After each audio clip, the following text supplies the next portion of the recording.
call on the phone, I'll talk to you off the record. That's basic. But I will not do it as a broker in that sense. I will not say, should I write this to you or not write it to you. I won't do that. All right. Let's talk a little bit. Turn to page 108. And let's talk maybe just a little bit about wraps. Now, I have enough material here to talk about wraps for a couple of hours. Okay? This is a separate course to talk about wraps. But there are about 3 things that I want to talk to you in general that I think will help you understand wraps conceptually and be able to talk to your listing clients, okay, and to your prospective purchasers. And I think if you can understand the concepts that we're going to talk about, and there's only 3, we won't spend a lot of time on them, I think it'll make it a lot easier for you. Now, you'll notice here, the first thing on page 108, see A3 here? It says 30-year term in A3. I want you to change that to 20-year. That's a misprint. Okay. The first thing is, generally, if you are wrapping a loan that has 23 years, 7 months, the wrap, okay, should be the same length of time, 23 years, 7 months. That's the first thing I want to tell you, just generally. But the 2 more important things that I want to talk about, in general. Now, if you ask me how I came about this, the answer I'm going to give you is that it's simply based on yields and statistical tables. But generally, 2 things. 1, as the number of years declines in the principal balance,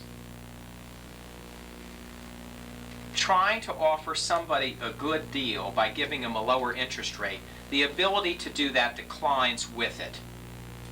Okay? Once you get under somewhere around 24 years, that seems to be a fairly significant breaking point.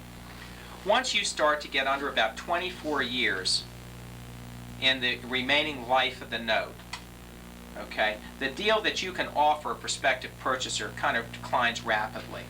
So, what is, as a practical measure when you're out there in the real world, if you're talking to someone you're going to take a listing on, and they have a VA and you say, well, how many years do you have left on it? And they say, well, 12 years. The odds, remember, we're talking realm of probability here, aren't we? The odds of you, and they have, let's say it's a 10% note, and we're in a 15% market. The odds of you being able to offer him a 10.5 or 11.5 or 12.5 or 13.5 or 14 are very remote. Okay? If you had, conversely, if you had a note that had 25 years remaining on it, and it's a 11% note in a 15% market, the odds of you offering the prospective purchaser a good rate are very good.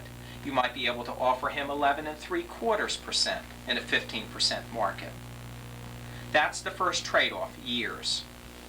The second one is as the amount of new money. Now in a wrap, we're wrapping old money, aren't we? And we're wrapping it in relation to the old money. As the amount of new money that you want increases, the good deal that you want to offer your prospective purchaser declines too. Now that makes a little more common sense. If you have a $50,000 principal balance note remaining with, let's say, 22 years, okay, $50,000. It's a $150,000 piece of property. Guy has a certain amount that he's willing to put down. The first guy that comes in says, well, wait a minute, I only want a $60,000 loan. And the seller isn't willing to take a second for the 10th, right? So we're going to wrap it, aren't we? So we have $50,000 of old money. We're wrapping only with $10,000 of new. You can offer that guy a pretty good rate. If it's a 10% note, okay, in a 15% market, you're going to be able to offer that guy a good deal. Now the next guy comes right in back, the same house, knocks on the door and says, wait a minute, I want to buy that house, same circumstances, $50,000 remaining, 10% note, 22 years, but now it's a $150,000 sales price. I'll put 50 down, but I need 50,000 new money. Okay?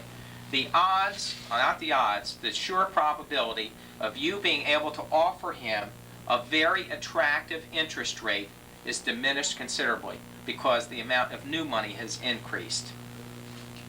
Does everybody just understand that in general? If you understand, most people that, now you all have been around for a while, and you will, but the new agents, they may have some difficulty with it. But if you can understand the general principles that we're talking about, you'll be able to kind of pinpoint whether you can use a wrap or not. Quite frankly, I think wraps are a little bit overrated, okay? The amount of circumstances where you can really use a wrap are really rather limited in certain respects. You know, an attractive wrap. Okay, does everybody follow? All right. Now, any other questions on wraps? I thought Ed told us yesterday a loan that had any less than 10 years to go on it. A lot of people won't even do a wrap. Yeah, right. 20. So it had to be at least... Well, no, that's not true. 20 isn't true. But, yeah, once you at 10, it certainly becomes preposterous.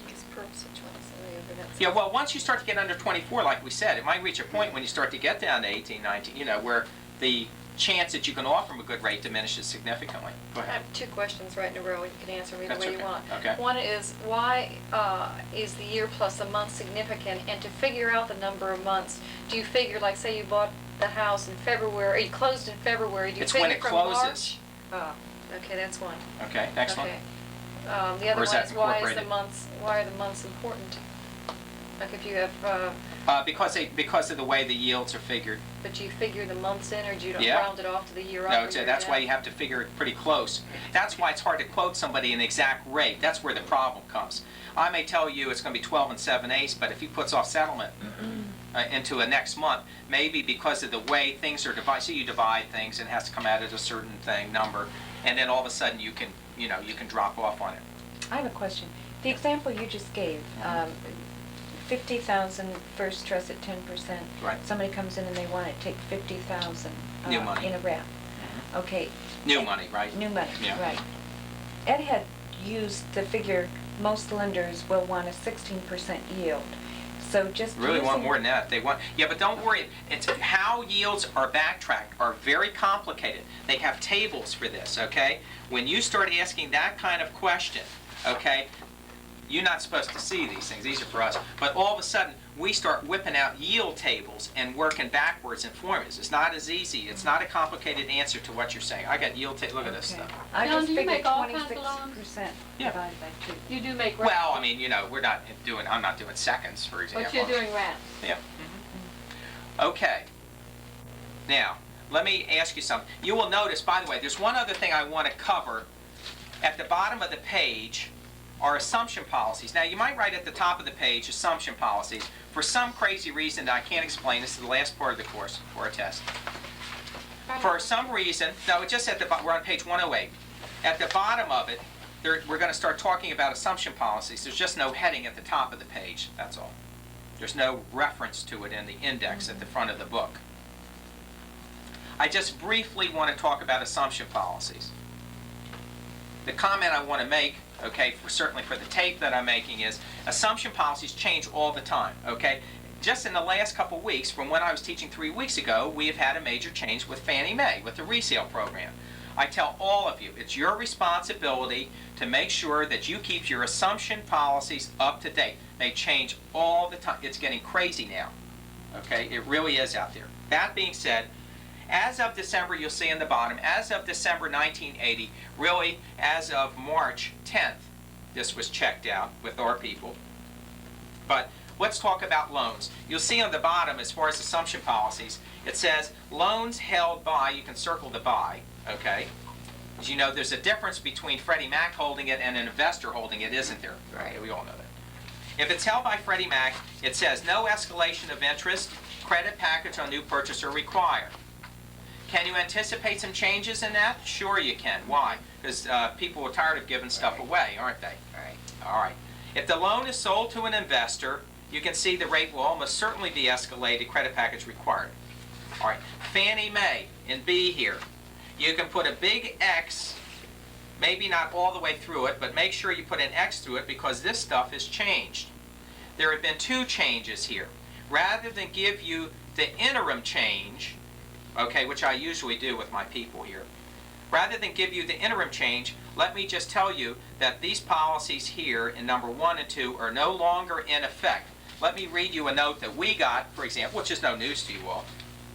But it came to us on March 25th. It says Fannie Mae has changed their policy concerning assumptions of conventional loans on which they are the note holder. Fannie Mae will enforce paragraph 17 of the deed of trust, which you know is the due on sale clause, all right, on any conventional loan, regardless of when it was made, whether it's pre-10 November or post-10 November. To offset this, they have designed a new resale program, etc., etc. As you know, now you're into the into the Fannie Mae resale program. You all should have material at your office, and you all should have discussed it, okay, just what the resale program is. There are two, okay? There is the resale program for somebody who wants to purchase, and then there's the refinance program for someone who wants to refinance under Fannie Mae. What I would tell you about this is that it is, in essence, they're wrapping their own stuff, aren't they? All right? The problem you run into, once again, it depends. By the way, if you were to say, well, I have somebody that has a loan, what's the interest rate he can get today if his old rate was 10%? It's extremely complicated, as you know. You have to fill out a big long sheet on the contract number, how many months are remaining, what the principal and interest payment is. You got to fill all this stuff out. You got to send it to Fannie Mae or send it to us. We get a quote for you. If you want a quote committed for 90 days, you have to put a certain amount of money up, okay? If you want to wait till later, the quote may change. And think of it in terms as a wrap, okay? And there's a certain amount of logic. As the more new money you want increases, the good rate they're going to be able to offer you decreases, isn't it? Okay? So, if you have a loan that you just got, okay, at 13%, the odds of you being able to offer a lot on a wrap, okay, are going to be kind of tough. Same kind of rules type of apply. All right, now, that is basically it. I want you all to turn to page 113, and then the page after that. And close action, fine. Now it says final test. I want you to read the instructions. I want you to read the instructions very carefully and put your name at the top of the page. Read the instructions very carefully and then proceed.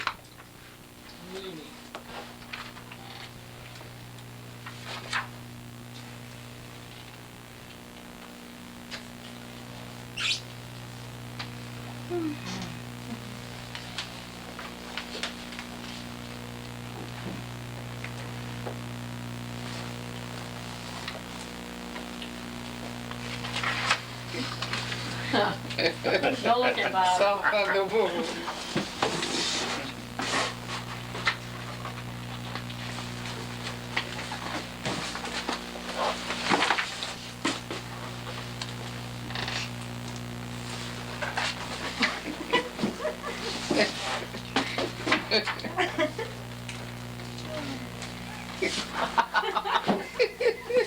Well, you don't take my test seriously? John, you're a clown. Very serious part. Do you think I would really put you through a big serious final test? But if I told everybody that it was just a fun test, they wouldn't study it. They would. That's right. So don't go back and tell all your cohorts. This is a secret. You tell them about this, brutal test. Is there none of the above category? I'm going to spit at him even though I have a cold.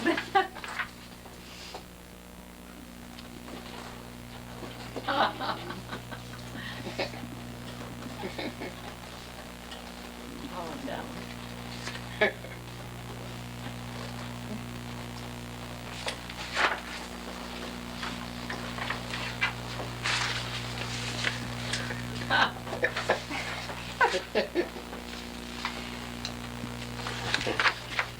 I think that cabbage has two B's. You have such an imagination. Did you put that in writing? Oh. Actually, you'll have a chance in a minute.